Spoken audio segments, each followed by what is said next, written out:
That was a good one for the last one, I have to say. All right, welcome everyone to the Rotary Club of Coronado for June 21st. And we're starting a little bit early because we've got a lot of things to do today.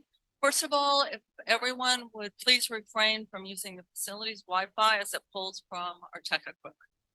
All right, so I want to welcome all of our guests, all of our members, and all of our guests and members that are joining us on Zoom today. So as we always start our meeting with the inspirational invocation of pledge, please stand, and Meredith Heineke is going to do the honors.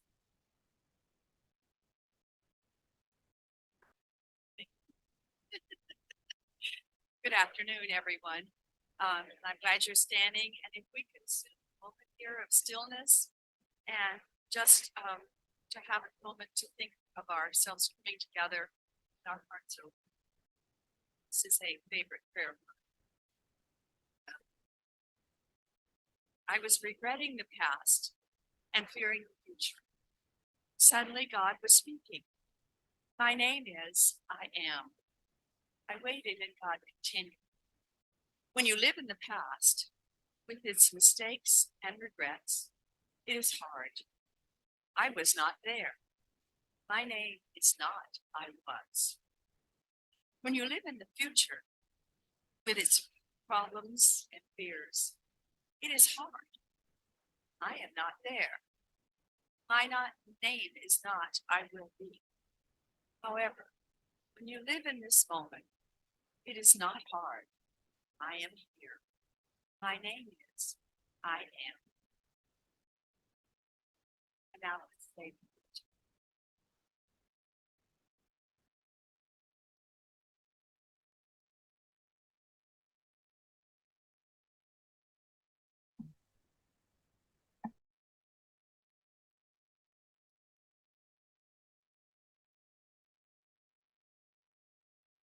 All right, so thank you, Meredith.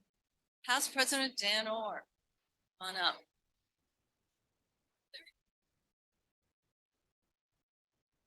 Got a couple. First of all, hey, we are a noisy club, right? A lawyer from Club 33. Please welcome Linda Lattimore.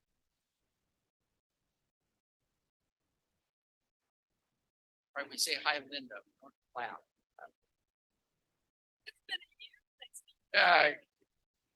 I teach you guys everything I know, and so you know nothing. Okay. Yeah, we have visiting Rotarian Tim Cusick here as well.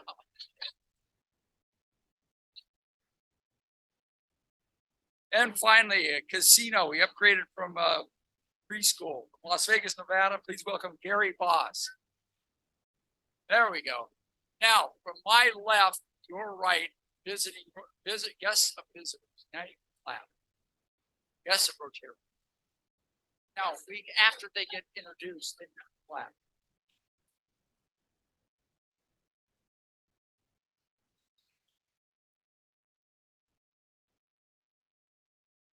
Stand up. Gotta keep walking. All right, good afternoon. Thank you, President Moran, guests, Rotarians. This is my good friend, Jerry Moss, who is our special guest today. Jerry and I practiced law together more than a couple of decades, and it's his fault how I am. So please welcome Jerry. Thank you.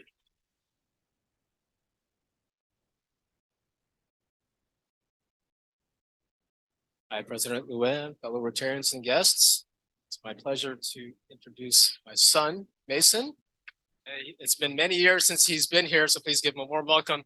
He is now 12 years old, going into 7th grade. So thank you for welcoming.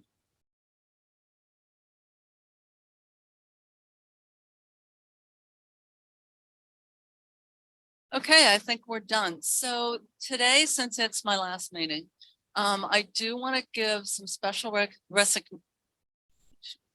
Yeah, I keep having that word. For me, it's resignation. Recognition.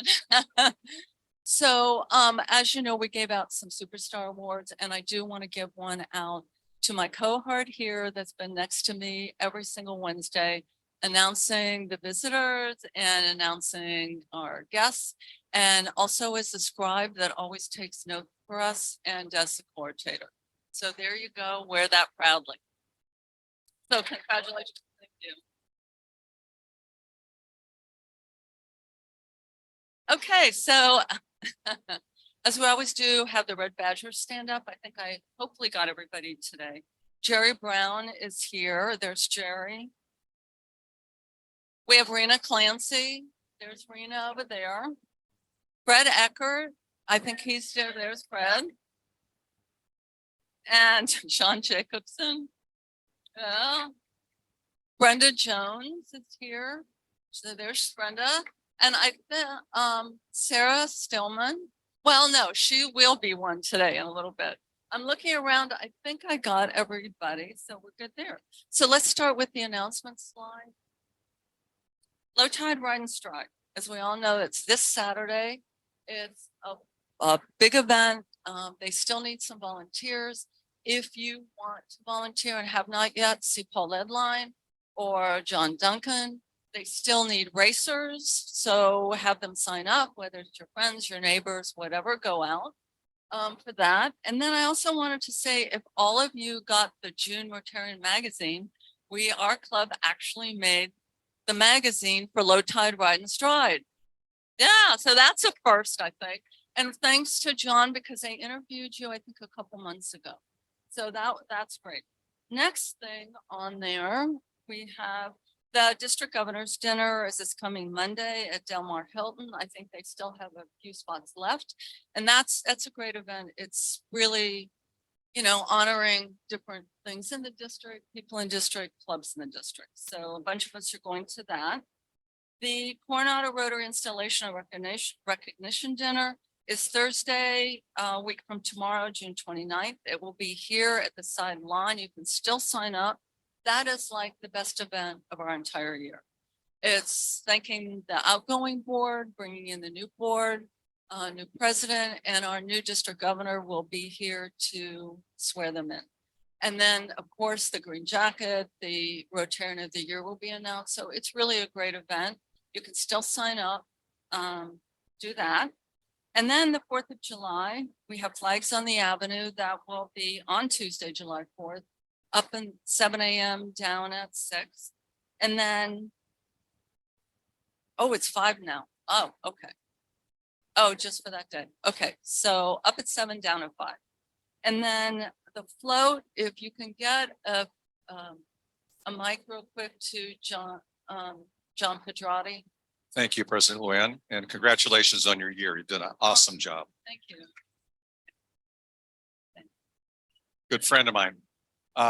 We're going to be meeting at 12 o'clock instead of 9, like we usually do, at my house, 339 Palm Avenue, on Sunday, the 2nd of July, to do the mechanical, electrical. Fred Ecker will lead the way there, like he always does. So we're so proud of him, and I'm so happy you're coming aboard, by the way. And then on the 3rd at 9 o'clock, we'll do the decorations. And then we'll be lining up. We'll be actually starting at J Street for those people who are in the parade, J Street between in a 100 block or so. And we got moved up to the number 12 position. So in the parade, we were able to manage that. We have pooper scoopers, so our Wounded Warriors will not have to negotiate that.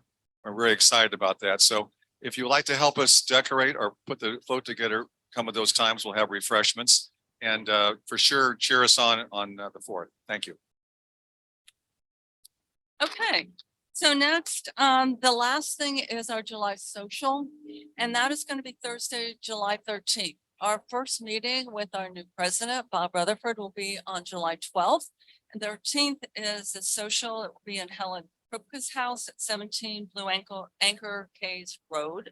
And if you've never been to her home, it's very beautiful. It'll be nice in July. She's got several patios that overlook the bay, so it's a really nice venue. So next, one of my favorite things, we are having an induction. So past president Suzanne Pop, if she'd like to come up.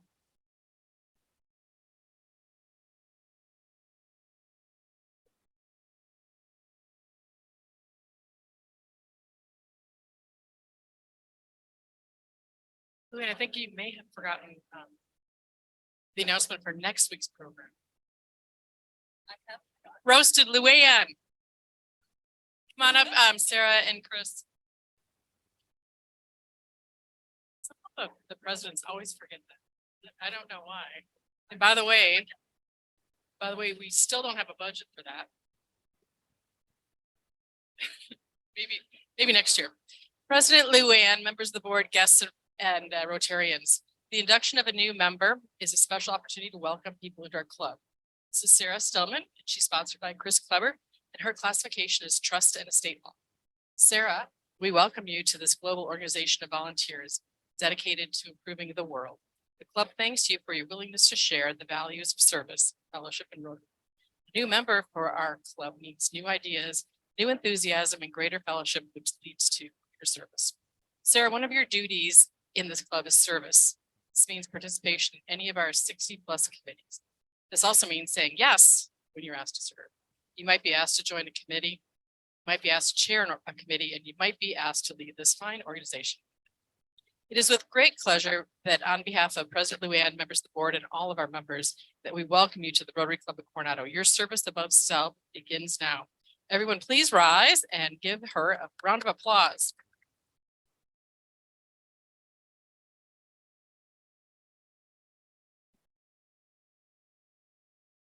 Sarah, did I tell you we were going to ask you a few questions? Okay, what inspired you to want to join Rotary? Hi, everyone. Thank you for that round of applause. What inspired me to join Rotary is the fact that I think I'm a product of Rotary. I grew up here in Coronado, and when I moved back here after college, it was an opportunity to give back. So it was a simple thing to do once Chris came knocking and said, it's time. Thank you, Chris. And Sarah, can you tell us a couple of hobbies that you might have or interests? So I'm a joiner. I like to do a lot of volunteering, but I also like to have fun. So one of the things are just joining clubs here in town. The golf club was one of the first ones I joined. I love playing over there, Coronado, frequent flyer. I'm a member here at the Coronado Yacht Club, so I sail. I have a boat. Very lucky. I play tennis. Is there a club for that? I don't know, but so I might be joining that soon too.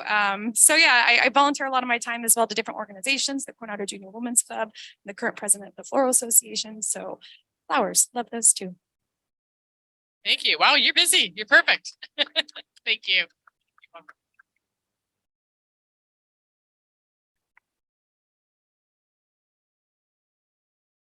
All right, well, congratulations, Sarah. So next we've got Chris is coming back up, and he's going to talk to us about Alzheimer's Research Trust.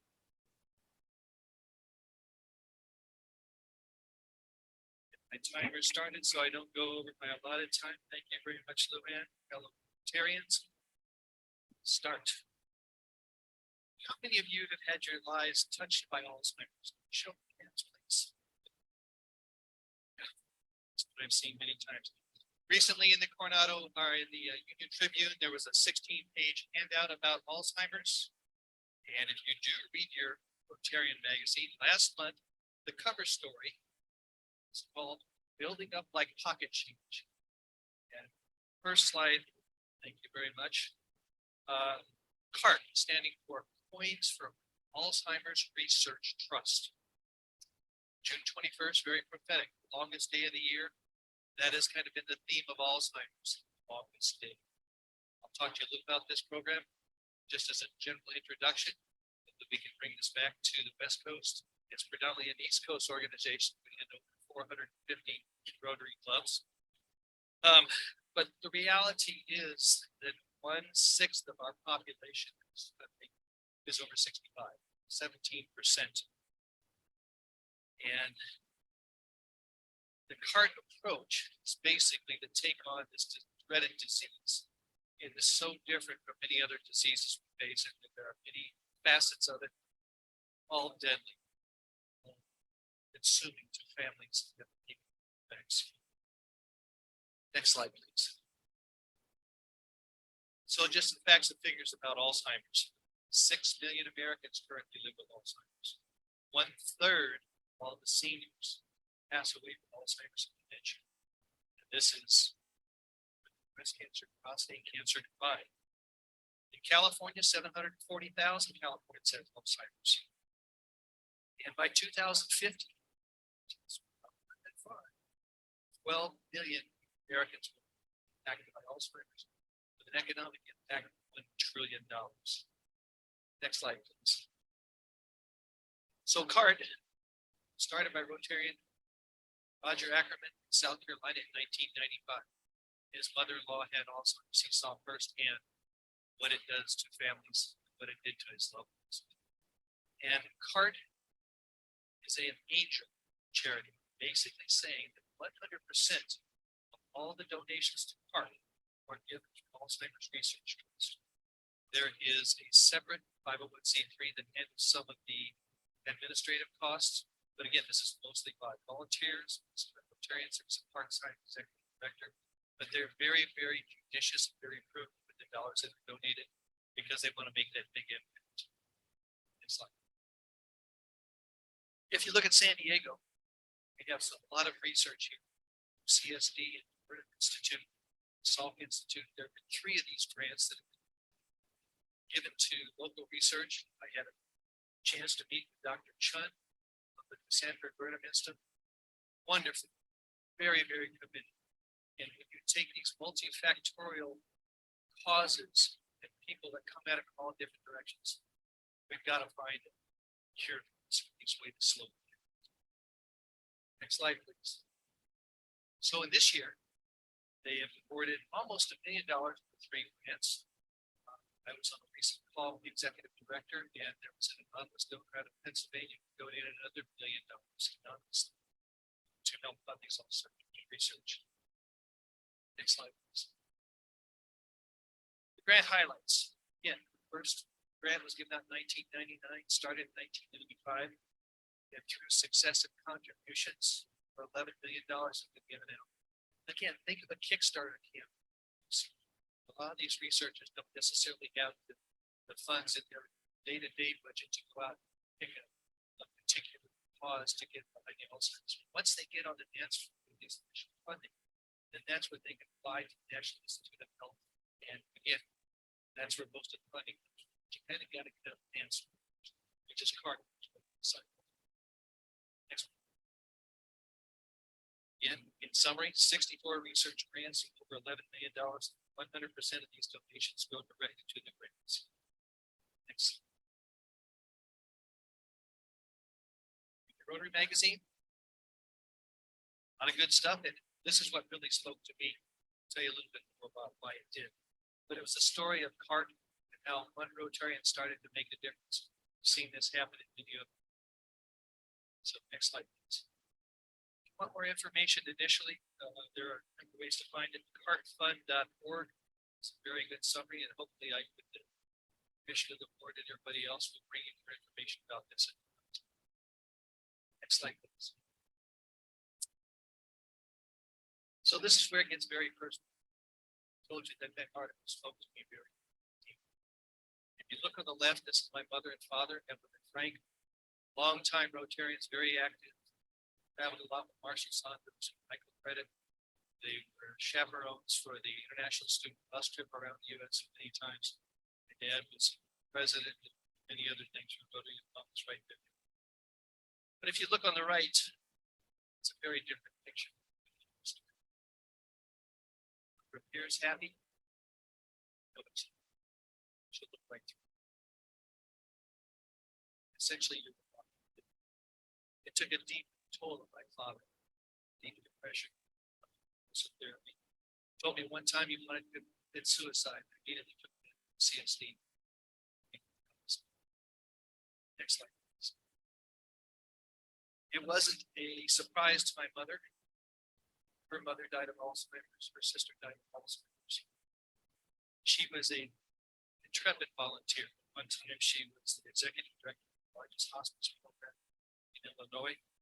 And very active advocate for seniors. Complex and important. She had her master's in corrections. She was one of my heroes.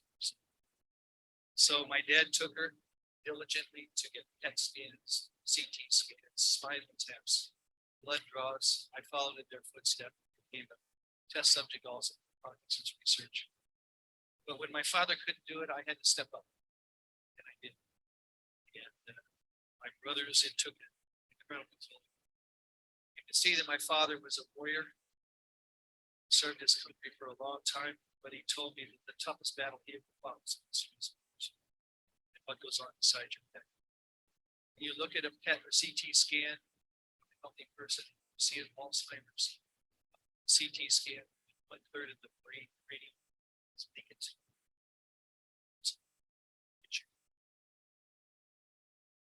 So next slide, please.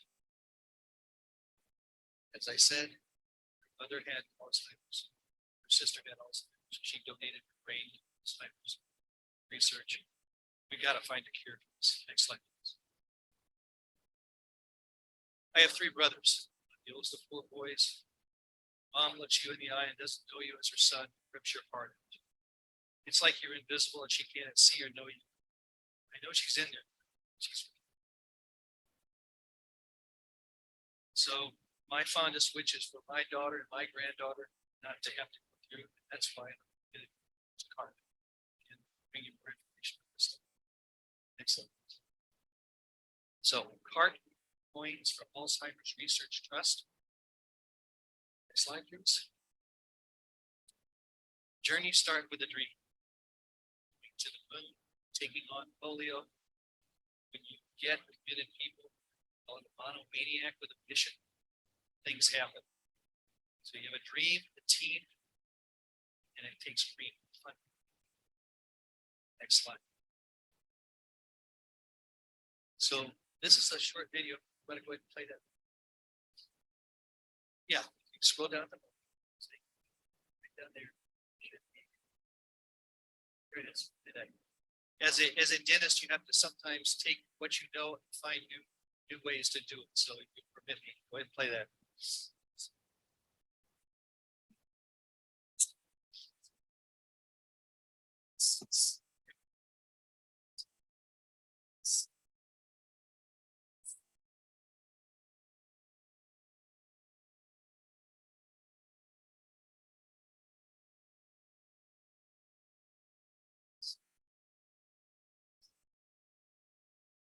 Hi, Jimmy. What? Huh? And how are you gonna do that? You're gonna fire a rocket off and the rocket's tied to your tooth? All right. You ready for this? Okay. You gotta push that button really hard so that lights up. And if that lights up, you have to push that one. Okay, you ready? Go.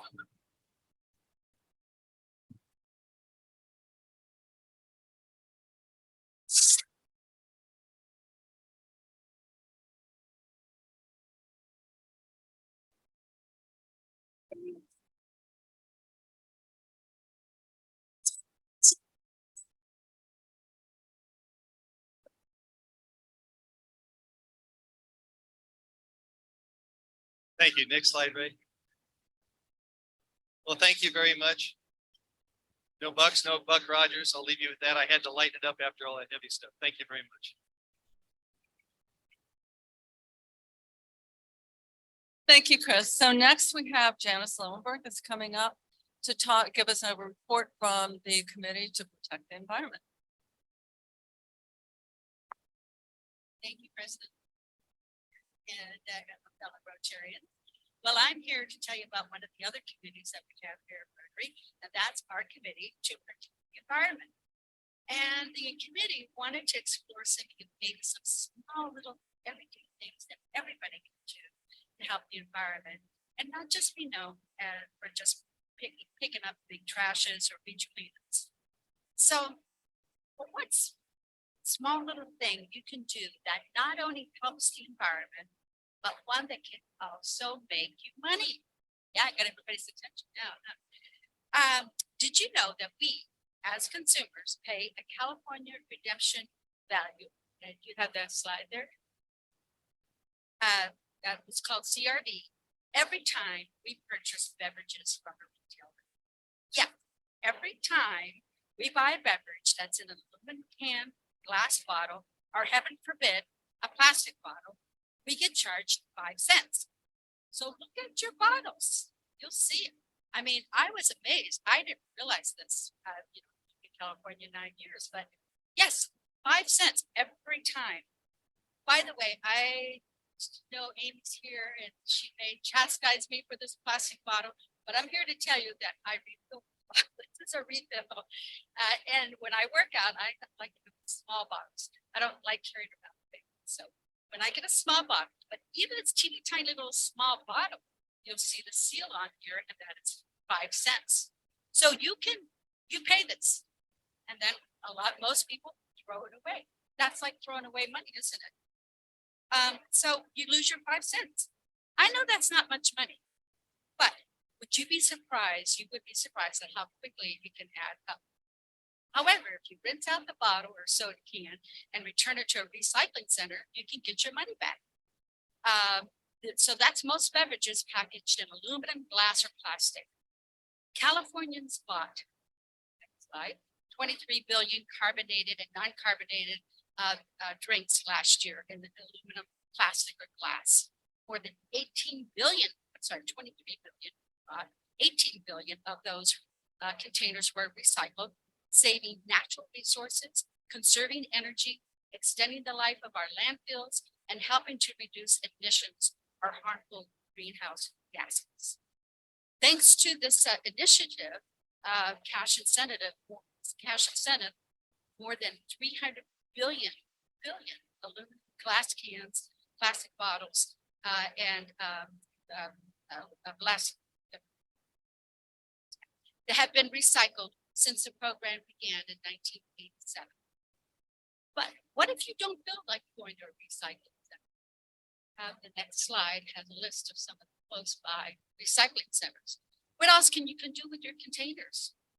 You could rinse them out, save them in a bag, give them to someone who could use them, need that little extra money, or if all else fails, do the really Coronado thing, and that is leave them outside by your garbage can. They'll be gone within an hour. So our committee, we are trying to focus on maybe if you have any ideas, Marvin Hines is our leader here, to pass those on. Some other little ideas are very simple things like recycling your clothes hangers from the dry cleaners. And also about the composting program. That's a little more complicated and maybe would take a longer session. But just some small little things that we can all do. And shout out to our fearless leader for doing the recycling project that we all do very much on a bigger level. Anyway, small little things that we can all do. Thank you, Janice. Okay, Rotarians out and about, if we can do the slides on that. So the first slide is a good example. It's a good example of what you do if you go to the social and you forget your reusable glass. So there you go. Okay, the next one, Fisher House. The next slide. I want to thank past President Mary Griffin and everybody that did the deliveries this year for Fisher House. They really appreciated fixing up their outside and bringing all that food. So the next one, the June social, this last one, I want to thank Carol McClellan for hosting it. And it was honoring Ron Bobian, and we had a lot of the Green Jackets there, which he was one that gave a tribute to him. So it was a nice event. And I want to thank past President Steve Dermeyer because he went and found a lot of historical photos that he framed and brought to that social on Ron. So it was really nice. And then lawn bowling. Thank you to Natalie Bailey. Of course, second time in a year we lost, but to the Optimist, we played the Optimist, but it was fun. And we're gonna have it. We haven't had it, I think, for 4 years. And it was a lot of fun. So hopefully we'll have it next year, right before low tide. And there we go with the cheerleaders and the people that play. So that was a lot of fun. And then the last slide, I don't know if a lot of people know that we give out a school scholarship, the Dr. Jim Bernetti Service Above Self scholarships for a total of $10,000 each year to seniors, $5,000 each. So those are the 2 recipients this year. Next, what I want to do is I already gave Dan the superstar, and just to save time, if you just stand up and then I'll give you the star after. First one, I want to thank Carol McClellan. If you just stand up. And the reason for Carol, it's a lot of people don't know, she's a treasurer on the board. But one of the things that Carol does that is extremely important is she does our grants. And she's done 2 district grants for Limbs of Freedom for us. And then she also did the global grant for Mission Vale. And also Karen Ledline, thank you for helping with that. But that is a very difficult thing to do. And I can't thank Carol enough for doing that. And hopefully you'll do it in the future because we need you. So thank you again. The next one is our tech guru, Ray Carno. Thank you, Ray, for all you do. And Joe, he's not here today, he's out of town, but want to honor him also. We couldn't do these meetings without you. So thank you every single Wednesday. And if everybody knows, Joe or Ray's last day will be, I believe it's July 19th. July 19th, him and Hillary are moving to the Northeast. So we'll lose Ray, but we'll celebrate him in upcoming President Bob's year. So the next one that I want to thank is our President-elect Bob Rutherford for his golf tournament. It takes a lot of time, it takes a lot of energy for putting that on. So I want to thank you for doing that this year, because those funds, that helps us give our donations out to what's important to us. And then the last one, I'm minus Kelly Helpland, she's not here today, but Jean Marie Bond. Both of them were the co-chairs for the programs, and they did an amazing job this year. I can't thank them enough for that. We had a great variety. We had a lot of good programs. So thank you. Thank you to all of you. I'll be giving your pins after the fact, but I really appreciate it. So the next thing I just want to highlight are dues that are coming up. So if you pay in this month, June, instead of being $350, it's $325. But you can only pay by letting Jamie know credit card or giving a check or sending a check to Jamie. Then July 1st, it goes up to $350. And that point you can go on our website, the homepage, and you can pay your dues with the button. Did you get the $325? Jamie didn't think it did. Okay. I don't know. Jamie thought that it was $350. Well, hopefully, if that's the case, I don't know. Jamie's not sure.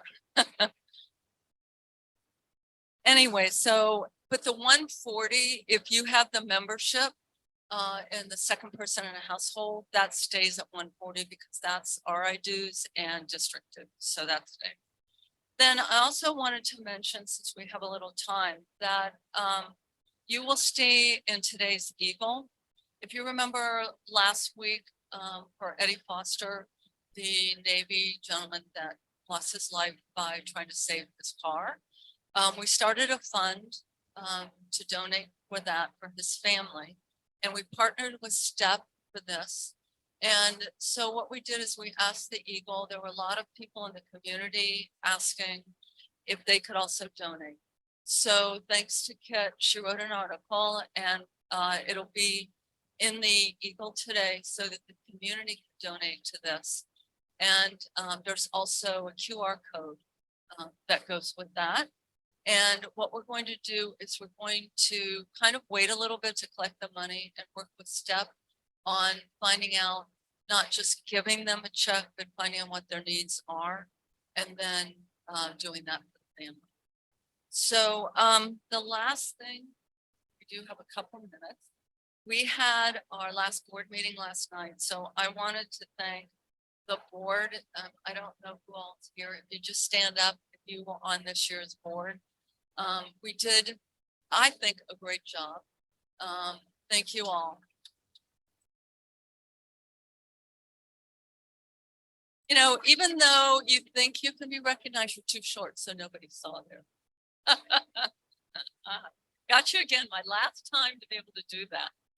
All right, and then I just want to say before we bring Jean Marie up to introduce Dr. Appel, I cannot thank you, all the members enough. This has been an amazing year for me, with the board, with all the members, everything that we've accomplished. I can't thank you enough. It was all from the heart and, thank you. So, Jean Marie. Thank you.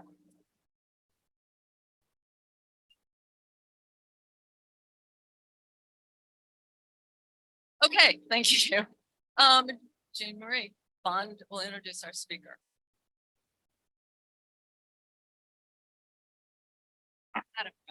You were amazing this year, and it's been such a great year. We had a premiere performance from our guest speaker day several weeks ago, and we all thought it was such a great presentation. That's the background on for. Dr. Appel is a board certified emergency medicine doctor. I understand that he used to be the director of Sharp Emergency. I hope you will update us as to your new title. He's a graduate of the University of Illinois School of Medicine, and we are so fortunate in our community to have him in charge of Dr. Appel.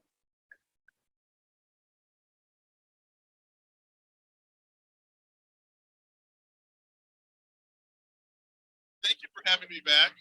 Last time I was here, I ran so long that I had to. Well, I'm mic'd up here. That mic took me back there. Oh, I see. Hello, everybody on Zoom. So I will try my best to actively manage my time better. Last time we were talking about strokes. Now I've been tasked with the wonderful responsibility to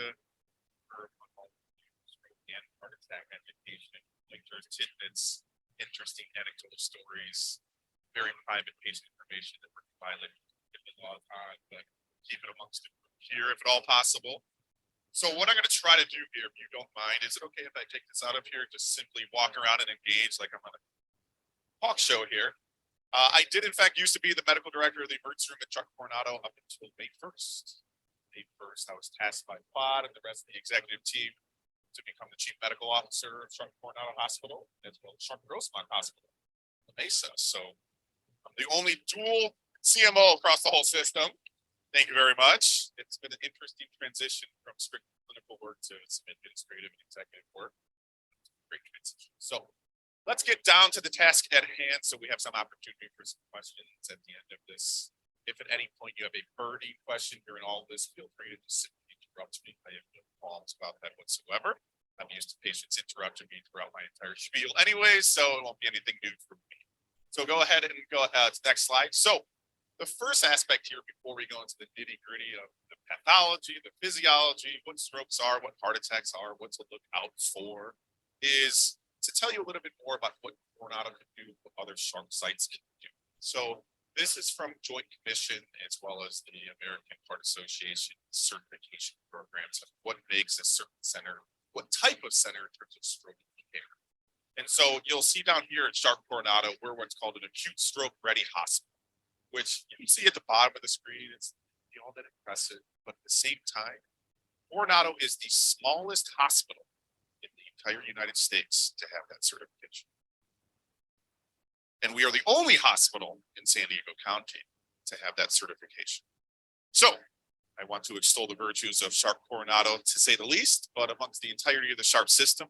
So what does an acute stroke ready hospital means? Is that you have to have this certification if a patient calls 911 and they manifest with some sort of stroke symptom, for them to be able to legally and officially bring you to a site that can take care of stroke patients, you have to have this certification. And this requires a veritable myriad of things that need to be done in terms of support staff, knowledge, expertise, on-site imaging, etc. So it's a wonderful certification. It took an immense amount of work by a very large team at Coronado. And we have been recognized repeatedly for the metrics that we've been able to achieve. Despite our small size, we are small but mighty. We do wonderful things for stroke care. And I can say that personally because as an ER physician and a prior medical director, I know our metrics. And they are. So if God forbid, we'll talk about this a little bit further as well, you start experiencing or one of your loved ones or friends starts experiencing a stroke, please do not hesitate to call 911 because we have a hospital 4 minutes away from you for all intents and purposes. A comprehensive stroke center is Sharp Grossmont Hospital. Sharp Grossmont Hospital is spending billions, if not tens of billions of dollars developing a neuroscience center as we speak. It's under construction. They are going to be the absolute premier facility for neurologic and neurosurgical care in the entirety of Southern California. They are going to have capabilities that I don't want to sit here and just compare and contrast or disparage any other healthcare system, but let's just say nobody in the San Diego area can do it without naming names. And so when somebody arrives in our emergency room and they need a higher level of care, meaning there's something ongoing that requires complex interdisciplinary care, then that patient is directly transferred to Sharp Grossmont in a very expedited fashion. Go ahead to the next slide. So we use 2 scales when people roll into the emergency room to evaluate the severity of their stroke. The first one is called NIHSS, or the National Institute of Health Health Stroke Scale, excuse me. And this is essentially a standardized scale to evaluate multiple systems, including strength, sensation, awareness, to determine as to how severe your stroke is. We combine that with what's called a modified Rankin score. That's basically determining what your basal level of functionality is comparatively between somebody, and I don't want to sound ageist by any stretch of the imagination, because on Coronado, 100 is the new 70. So do we have any 100+ year old individuals in here? We don't. So therefore, all of you are very young. And we're going to continue that dynamic. I used to work in Palm Springs, where truly at the end of the day, unless you're 105 years old, I wouldn't call you elder. So this is basically taking into consideration your baseline status, things like your ambulatory status, ability to feed yourself. And we take all of this in consideration for a stroke. Go ahead. And so now we'll get down to the nitty-gritty of what is a stroke. I'm sure this, not to belittle your intelligence by any stretch of the imagination, but to keep it as simple as possible, there are 2 broad types of strokes: ischemic and hemorrhagic. The way I put it for my patients is ischemic is when there's not enough blood getting where blood should get. And a hemorrhagic stroke is when there's too much blood where it shouldn't be. Blood should be inside your vessels, not in your brain. So that's the key differentiation. So a hemorrhagic stroke is a brain bleed. An ischemic stroke occurs when there is a blockage of one of the vessels that provide blood to your brain and hence oxygen, which your brain is, besides the heart, the #1 consumer of oxygen and blood in your body. And when it doesn't get enough of it, it gets very, very angry. You can see here in terms of some metrics here that most most strokes are ischemic strokes. And the second category is hemorrhagic strokes, which is the second most common. You can see here that approximately 32,000 brain cells die. They're not getting oxygen, and that's in a second. So as I mentioned before in my prior talk, brain is time and time is brain. Moving on. Thank you. I'm sure all of you have heard of this, or if you haven't, or what's called TIA. And people tend to call this a mini stroke, which is somewhat of an appropriate moniker, but at the same time, it's not to minimize the severity of what a TIA is.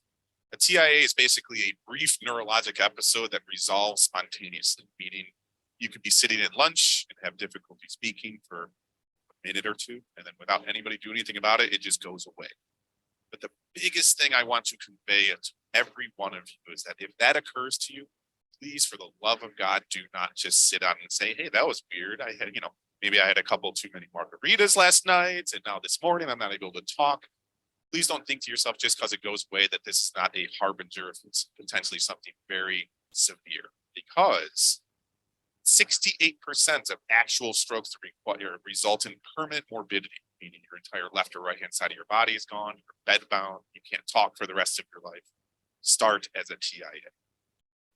So the key thing here that I want to relate to all of you is that even if there's transient symptoms, that does not mean that this is not a manifestation that you need to be evaluated emergently. Go ahead. Similar to this major stroke, 68% of all strokes are heralded by a TIA. 1/3 of anybody who has a TIA and don't have treatment or evaluation end up having a stroke in the next year.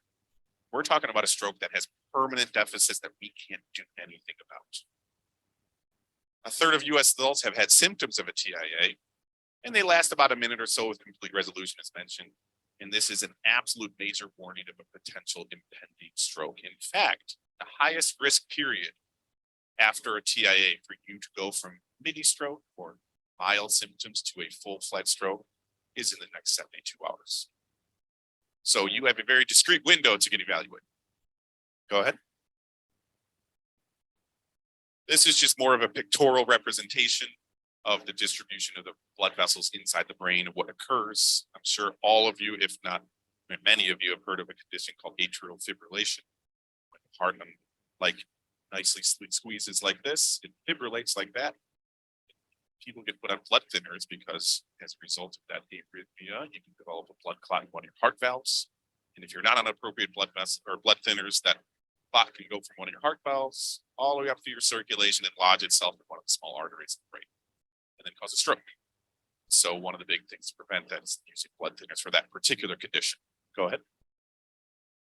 This is just kind of, I mentioned this and include the lobes of the brain just for sake of the multivariate presentation of how strokes occur. People tend to think of strokes as simply just being speech or motor deficits, meaning they can't move their hand, they have difficulty moving their legs.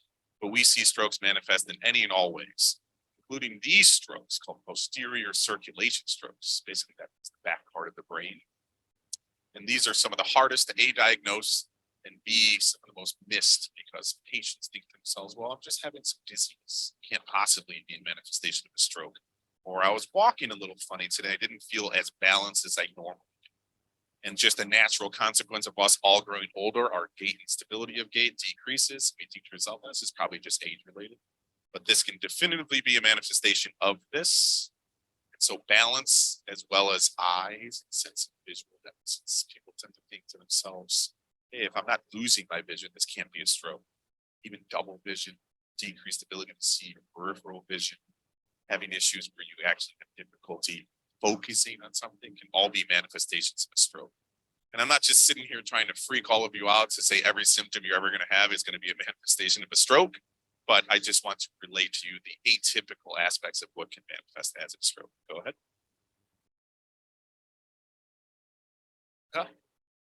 Dessert? Oh, that works as well. Red flag symptoms, like we talked about before, the 5 Ds and the 3 Ns. This is just a manifestation of what atypical symptoms again can have. Dizziness, loss of consciousness, diplopia is basically blurry vision, double vision, difficulty swallowing, difficulty speaking. Nystagmus is when we look at you and your eyes beat back and forth, and dumbness and nausea. Go ahead. So this is a very complicated and very busy slide, but this is basically a algorithmic representation of what we do when you arrive in our emergency room with stroke symptoms. And the key caveats here, you'll notice a lot of LKW and a time frame. So LKW is last known well, right? And that's basically what we determine the last time you were in your normal self or your baseline self. So this allows us to determine what treatments are available to you.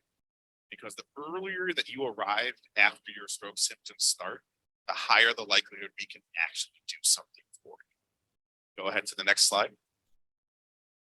And so these are the intervals that we look for in terms of our metrics as to how quickly we want things done. This is just to show you how keen we are to have an expedited workup. The faster we move after you arrive at our emergency room, the better the chances you're going to have a meaningful outcome that shows improved neurologic stature. Go ahead. Before we get into cerebral aneurysms quickly, I talked about this briefly last time.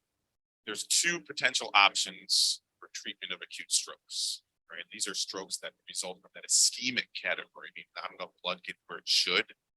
So we have 2 options. We can give something called thrombolytics. It's basically a medication we administer through an IV to clot bust. So basically you have a blood clot, we give a medicine that breaks up the clot. Key caveat to that is that we cannot administer that based on current practice patterns outside of an approximate, it changes every week or so, let's say 4 to 6 hours. So if you come to us, you go to, you have stroke symptoms at 9 p.m. the night before, you wake up at 6 a.m. and they're still there because you think you could sleep it off. You come to our emergency room. Unfortunately, there's no way I can give you that medication. Whatever neurologic deficits you have at that point, you may in fact be living with for the rest of your life. I'm not trying to portray this as something negative, saying we're going to be punishing you for your lack of presentation early, but I am re-emphasize the need to never delay presenting to the emergency room for these types of symptoms. The other thing we can do, depending on how horrible the stroke is something called interventional radiology mediated thrombectomy.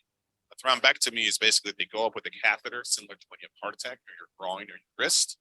They go up into the brain itself, either physically take the clot out with a cage device, or they inject medication to destroy that clot. That's available for up to 24 hours after your last known normal, but that is only for very specific strokes manifestations and based on what your imaging looks like. So unless you have a blood clot in certain arteries in your brain, you wouldn't qualify for that universal. So long story short, again, you have to present early as possible because it pains me as a physician because I want my patients to have the best possible outcomes. That's why I got into medicine in the first place, because I do care about my patients. But I hate the fact that my hands have to be tied if patients don't present in an interval that I can actually do something about. And there have been such amazing advances in stroke care in the last 5 years that we can do something about this. When I started practicing medicine even 12 years ago, both of these technologies effectively didn't exist. And now we can actually do something to be amazed. I've had patients come into the emergency room 2 hours after their stroke started. They can't feel or move their entire left-hand side of their body, and they can't talk. And we've given them TNK, which is that IV medication. And 45 minutes later, they have no stroke symptoms whatsoever. And this is not a universality saying it's guaranteed by any stretch, but why not give yourself that opportunity to have a horrible stroke and come out of it with no residual deficits? It's an amazing story, and I love to see it, and I'd like to explain it. I see these patients walking around the floor the next day. When they came in, they were completely flaccid on the left-hand side. So they're wonderful success stories. Go ahead, we can skip over the aneurysm part here right now. Go ahead, and this is just what I was just describing. Same thing, go ahead. All right, so I want to emphasize before we quickly get into heart attacks. Please, please, please, any stroke symptoms, lack of coordination, decreased sensation, decreased strength, changes in your vision, even nausea, for example, in combination with those, dizziness, difficulty walking. Nobody will ever fault you. EMS, meaning ambulance paramedics, or doctors or nurses in emergency room for coming in because we were concerned that you were having a stroke. Our job is to evaluate your symptoms and make sure nothing terrible is going on. So never feel hesitant. You guys, I know Jason Summers was here last time I was here. You have an absolutely amazing fire department and paramedic team here. I've worked in multiple systems. I'm involved with both Chicago Fire Department, Riverside Fire Department, Coronado's. They're the best hands down. And, hopefully none of the other departments are standing outside, but they really are because they're all paramedics. And it takes a lot more skill and training to evaluate people as paramedics than it does as an EMT. And then us at Coronado, we are ready and raring to go for all of you. And it's great to have your hospital on it. Yes, sir.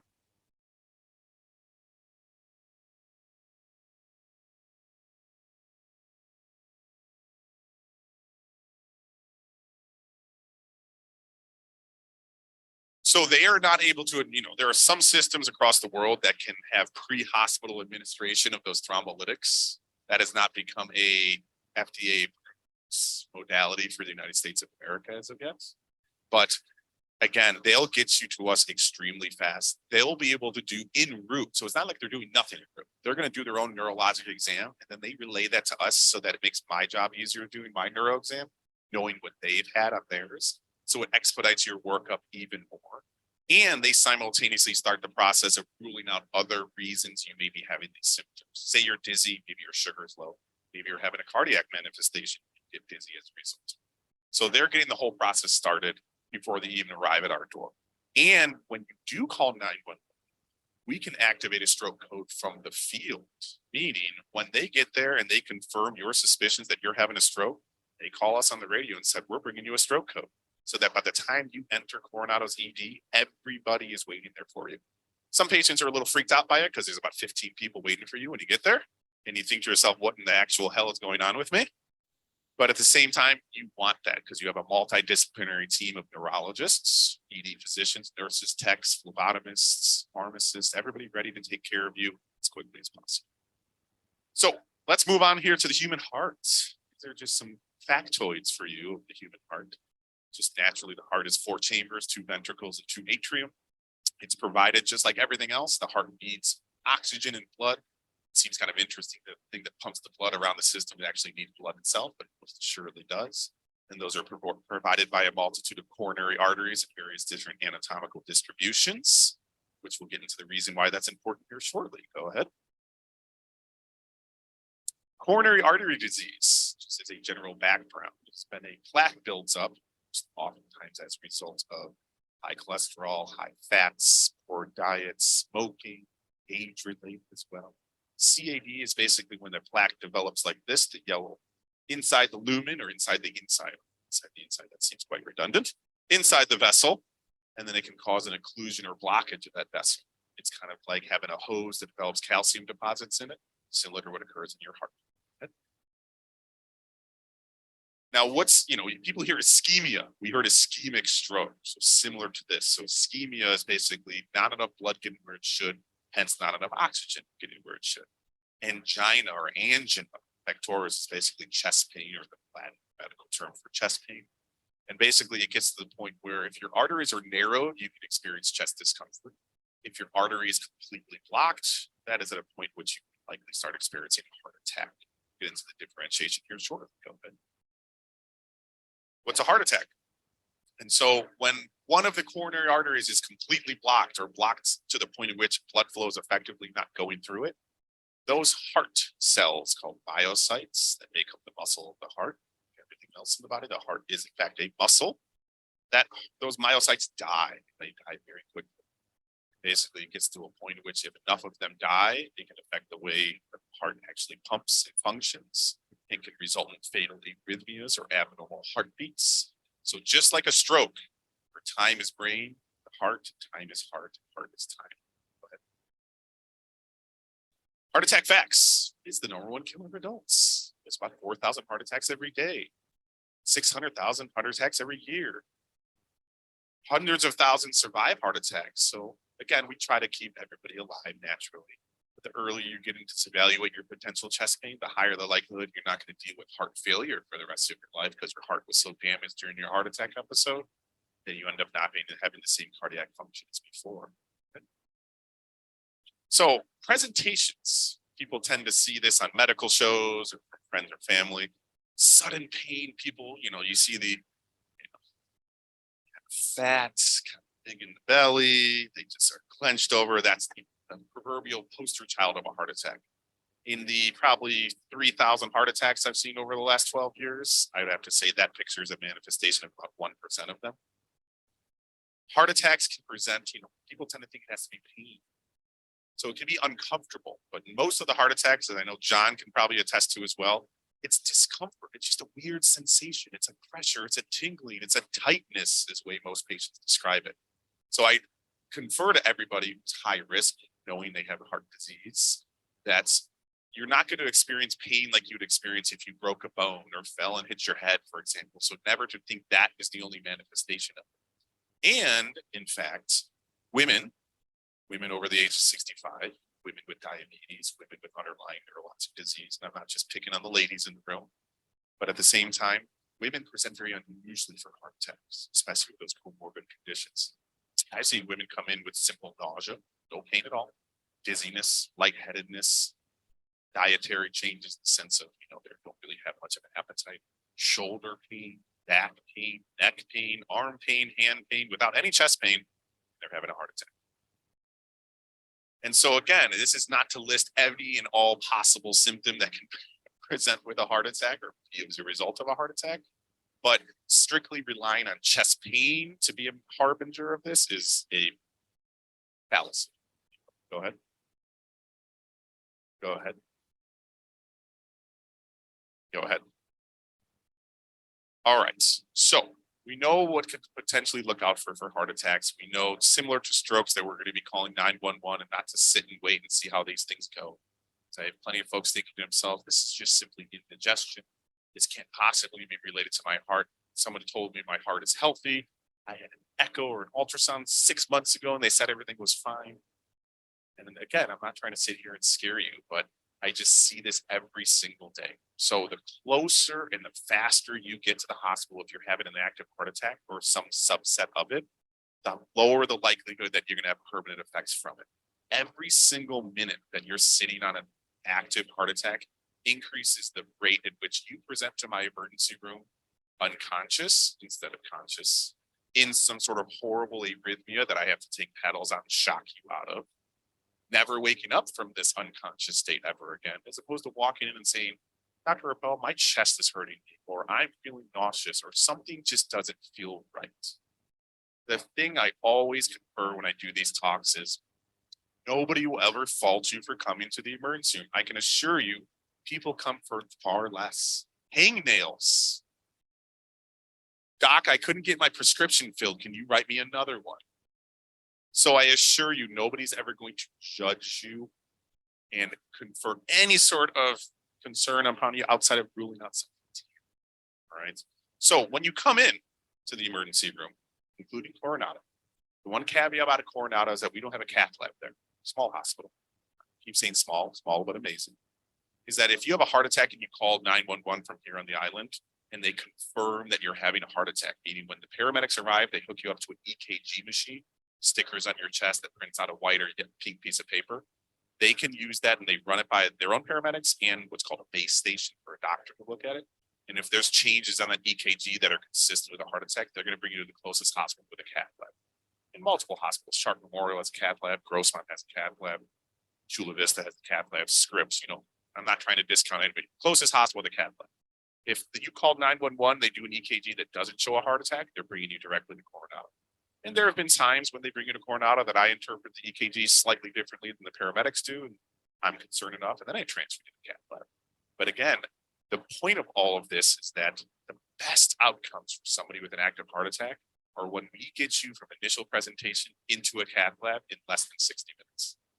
Because studies have shown that the outcomes, both in terms of permanent morbidity and mortality, are infinitely less. And I'm talking 70% less if we get to a cath lab in 60 minutes.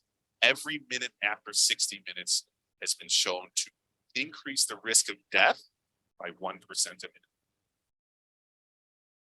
I want people to hear that 1% a minute. So time is of the essence. Yes, sir. I was expecting that one, to say the least. It's based currently on, and again, I'm glad Fod is here as well. I'm not going to defer this to him. We have been ever expanding our cardiology capabilities in the sense of doing pacemakers, cardioversions, a lot of the other modalities of what a cardiac center can do. This is simply based on available space as it stands right now, in terms of limited space. And the fact that you don't want to, let me put this nice, you don't want to have too many cath labs within the same geographical area, because then you don't have the volume to sustain each individual cath lab. But by all means, further discussions, we can sit down with Fod and have a chit chat about cath lab capabilities at Coronado.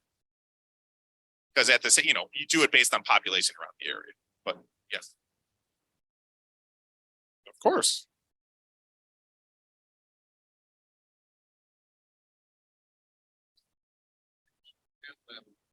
When they call for the cath lab, it usually takes 20 to 30 minutes to get that cath lab set up. So if you get the paramedics coming to you in 4 to 5 minutes and they see column tombstones, they see a change in your EKG, or they talk to a doc and he says, yes, you got to go to the cath lab. The cath lab is not manned up around the clock. They have to call people in. They may be in the hospital. They may have to come in. So it does take 20 or 30 minutes to man that cath lab. So they can, basically, you'll be getting treated about the same speed at one of these other cath labs as you would if we had a cath lab at Coronado, because we'd have to man that up. There's a lot of logistical things to manning, it's a staffing a cath lab. You need to have 24/7 on-site cardiology, et cetera. So it's not an impossible situation. It's just one that we do, in fact, get very good support from the rest of the Sharp system and our closest cath lab capable centers to ensuring that we're providing that door to balloon or that 60-minute period. They have determined, based on cases coming from Coronado, even the farthest reaches of Coronado down to Imperial Beach, that we're able to get you to a cath lab center within the appropriate period of time to meet that metric for you getting your intervention based on by the cardiologists themselves. So similar to strokes, there's a couple avenues that we can take for people having active heart attacks. We can give them clot busting medication. This is for the most part, universally fallen out of favor just based on the fact that we have such advanced capabilities at our cath labs. And this includes this thing called angioplasty. So similar to the stroke situation where the interventional cardiologist puts a catheter up through your artery, your groin or your wrist, and they go in there and shoot dye around the heart, and they can visualize the heart vessels in real time, and they can determine as to where that clot is. And then, based on how extensive it is, they can deploy a balloon, put a stent in to open it up. The things that we can do in a minimally invasive fashion these days is incredible. God forbid there's a situation where you have 4 of your arteries involved and it just looks awful and they can't intervene. Then the next step is they bring you to the operating room. They perform a coronary artery bypass graft or a cabbage, just up to your chest, and you open up and actually replace the vessels from ones in your leg. That's for the worst case scenarios, but again, you're in the right place to get the care that you need. Go ahead. Most heart attack patients don't benefit from all these wonderful things that we were able to do. Why do you think that's the case? That's right. And I'm not sitting here and just putting the onus of responsibility on all of you, but you have to be active participants in your own healthcare. There's only so much I can do outside of just simply walking around Coronado and asking people on the street, "You having chest pain today? When was the last time you were able to talk appropriately?" "Oh, okay, well, let me get you over to Coronado's emergency room." Those are the big things. All right, go ahead. I have a couple more slides. I'll go as quick as I can. Delay, delay, delay. That's the key thing here for both of these. And it works so well that the common theme persists and resonates across both stroke care as well as heart attack care. Because the heart and the brain are the 2 most sensitive organs when it comes to not enough blood getting where it should. They hate it, they despise it, they start shutting down. And if you want to give yourself, your loved ones, your friends, your family, the best chance of having a great outcome because of all the advances in both the training of physicians, the technologies we have, and the fact that there are very few islands in the United States of America that have their own hospitals. You're lucky enough to have Sharp Coronado, and if I have to say so myself, even though I'm biased, that hospital is incredible. The Sharp system is incredible. They're investing immense amounts of money in making itself more incredible. I'm not just sitting here doing a commercial for Sharp, but at the same time, we can't do anything for you unless you're physically with us. And I know there's always this, because I've seen it, and it doesn't change. We're working our best to make it change, to say to you, don't hesitate, don't wait, always err on the side of caution. If you come into the emergency room, the best part of my day is when people come in with a acute life-threatening concern and nothing. And you think to yourself, well, why did I just waste their time? You didn't waste a single second of my time. That's the best part of my day. I see enough horribleness on a daily basis working in the busy emergency room that I don't want anything to be wrong with you. But until we're able to see you, I can't tell you that and send you on your merry way. You can come and see me in a social capacity. We can go have a scotch together. All right. But we're not going to have a scotch together unless you come in and we make sure you're not having a stroke or a heart attack. All right. I appreciate all of your time as always. Hopefully it wasn't. Wow. So what a way to end the year. Thank you, Dr. Appel. That was so, for all of us, it's so important. Oh, okay. So I'm sure if you have some questions for the doctor, he will stay a couple minutes after. Thank you again to everyone. An awesome year. Go out and have a great Rotary week.